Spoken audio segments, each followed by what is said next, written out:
আসসালামু আলাইকুম গাইস, অবশেষে দ্বিতীয় ভিডিওটাও দিয়ে দিতেছি। তো গাড়ি পার্কিং করে যাচ্ছিলাম, হঠাৎ এক আঙ্কেল বলতেছে মাদ্রাসার জন্য কিছু দান করতে। তো আমার কাছে খুচরা টাকা ছিল না, ছোট ভাইকে বললাম, সে কিছু দিল। তারপরে আবারও চলে গেলাম ঘুরতে, দেখি ভিতরে কি অবস্থা। তো দেখতেই পারতেছেন চারিদিকে শুধু কসমেটিক্স দোকান, শুধু মেয়েদের জন্য। মেয়েরা তো কসমেটিক দোকান দেখলেই মাথা নষ্ট হয়ে যায়।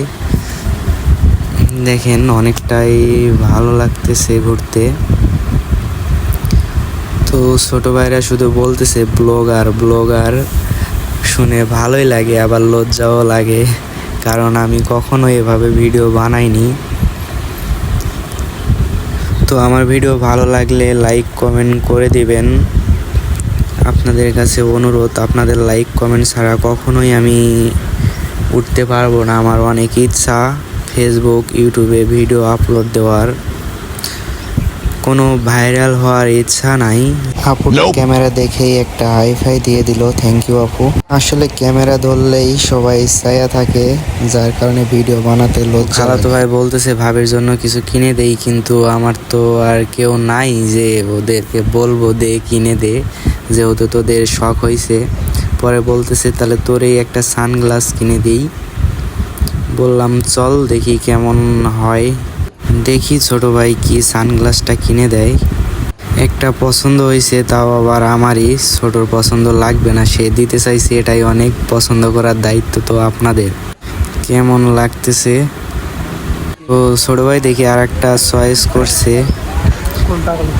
দূর বেটা, তুই চোখে দিস কেন? আমারে দে, আমারে দিতে আইসা তুই চোখে দিবি? এটা তো ক্যামেরাম্যান বলতেছে এটাও নাকি ভালো না। দেখি আর একটা দেখি। আরও ভিতরে আছে দেখলাম, কিন্তু একটাও ভালো লাগে না। হয়তো সে মন থেকে কিনে দিতে চায়নি, যার কারণে কোনোটাই পছন্দ হইতেছে না। আর এগুলা এখান থেকে আর না কেনাটাই বেটার, কারণ ভালো লাগে না এগুলো। ওরে ক্যামেরায় দেখানো লাগতো না, তুই আয়নায় দেখ বেটা। তো গাইস সানগ্লাস আর পছন্দ হলো না। এদিকে দেখতেছি বিড়ি ঝুলতেছে।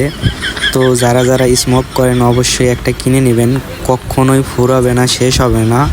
যেহেতু সিগারেটের দাম বাড়ছে, আপনাদের জন্য এটাই পারফেক্ট। চুড়িগুলো দেখতেও মাশাল্লাহ, যদি কেউ থাকতো অবশ্যই কিনে দিতাম। পোড়া কপাল কেউ নাই, সো এগুলো আশা করি না। দেখে কোনো কিছুই পছন্দ হলো না, কারণ তারা মন থেকে কিনে দিতে চায়নি। আর আমি তো কিনবই না, কারণ আমি যদি একটা কিনি ওদেরকে 10টা কিনে দিতে হবে, তারা এমন। তাই আর কিনলাম না। সো অন্যদিকে যাই, দেখি কই নিয়ে যায় এরা। চানাচুরের দোকান দেখে বলতেছে যে চানাচুর খাওয়ান আসেন। তাই গেলাম, দেখি কেমন লাগে। চানাচুর খেতে ভালোই লাগে, একটু ঝাল বেশি দিয়ে। মামারে বললাম মামা একটু চানাচুর বানিয়ে দেন, দেখি কেমন লাগে। খেয়ে দেখি কি অবস্থা। ওয়াও, জাস্ট জোস। ঝালটা করা হয়েছে সেই স্বাদ, স্বাদ কে। গাইস আমাদের খাওয়া দেখে ক্যামেরাম্যানের মুখে পানি চলে আসছে। আয় ভাই তুইও খেয়ে নে। ক্যামেরাম্যানটা আমারে খাওয়াই দিবে, কারণ সে আমারে অনেক ভালোবাসে, ছোট ভাই।